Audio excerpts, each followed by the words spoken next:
guys, this is Mr. Holly. Today we're going to be going over the problem set for lesson 17. I've actually just provided you with an answer key here, and we are going to discuss the answers provided through our textbook. The first problem says a taxi cab in Myrtle Beach charges $2 per mile and $1 for every person. If a taxi cab ride for 2 people costs $12, how far did the taxi cab travel? So in this equation, we're going to represent the number of miles with the variable m, because that's what we're trying to figure out. How far did the taxi cab travel? So we're finding the number of miles.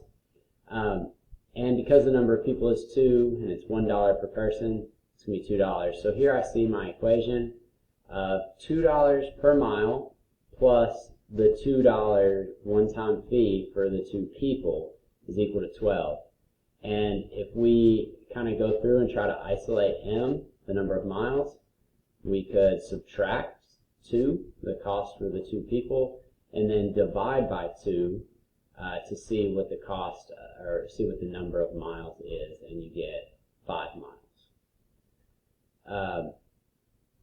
Number 2 says Heather works as a waitress at her family's restaurant. She works 2 hours every morning during the breakfast shift and returns to work each evening for the dinner shift. In the last 4 days, she worked 28 hours. If Heather works the same number of hours each evening, how many hours does she work during each dinner shift?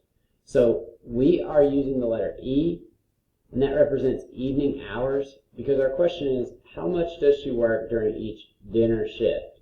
So she works 4 days. In the morning she works 2 hours, plus she works some amount at night. So I have 4 groups of 2 hours in the morning plus some amount at night. And if you see the tape diagram they did over here, you can see 4 groups of E plus 2, E being the number of hours she worked at night. So E plus 2 plus E plus 2 plus E plus 2 plus E plus 2.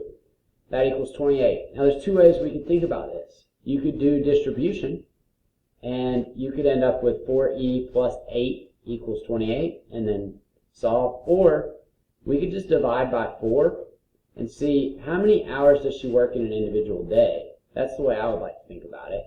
28 hours in 4 days, so 1 day would be 7 hours.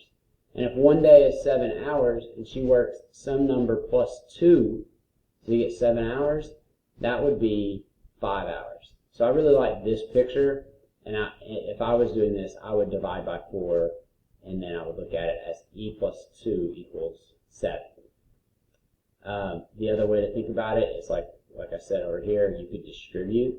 So that's this method. 4E plus 2, 4 times the sum of E plus 2 is equal to 28. So you get 4E plus 8. They subtract 8 from both sides.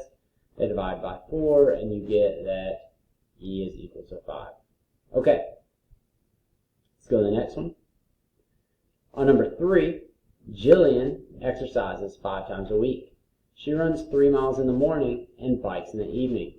If she exercises a total of 30 miles for the week, how many does she bike each evening? So here we have this same scenario. Do I want to look at it and say, what's the total number of miles that she runs in the morning, and do 5 times 3 and get 15, and then figure out the total numbers of miles that she bikes in the evening? Or would I like to think about this problem in terms of how much does she do each individual day? That's the way I like to think about it. So if she spends 5 days a week exercising, and she does a total of 30 miles, well then I could divide that 30 up into 5 groups, right? Each group would be the number of miles she does in an individual day. I have B representing the number of miles that she bikes, and 3 representing the number of miles that she runs. So 30 divided by 5, this would be 6, and obviously it would be 3 plus 3 to equal 6, so 3 is the number of miles that she bikes in a day. Again, you could have just multiplied. We could have said she bikes a total of 15, or she runs 15 miles, plus she bikes 5 times a week. And then you could go through and solve, subtract the number of miles that she runs. You've got 15 miles of biking in 5 days. Divide it by 5 and you get every day of biking is equal to 3 miles. Okay, 2 ways to solve that, 2 different ways to think about it. Either way is fine. Number 4, Mark eats an egg sandwich for breakfast and a big burger for lunch every day. Sounds like Mr. Holly. The egg sandwich has 250 calories. If Mark has 5,250 calories for breakfast and lunch for the week in total, how many calories are in one big burger? Okay, so we know that he eats this many calories in a week. That is 7 days. So I would think about this as 7 groups that total up to 5,250. So look at the tape diagram. We have 7 groups that total up to 5,250. That would make each group worth 750. And in that day, each group representing a day, the hamburger plus the 250 calorie sandwich, egg sandwich, constitutes 750 calories. So obviously if I have M plus 250, it's going to give me a total of 750, then M, the calories in the burger, would have to be 500 calories. Okay. The other way you could do that is to find the total number of calories consumed in egg sandwiches each week, which is like this strategy.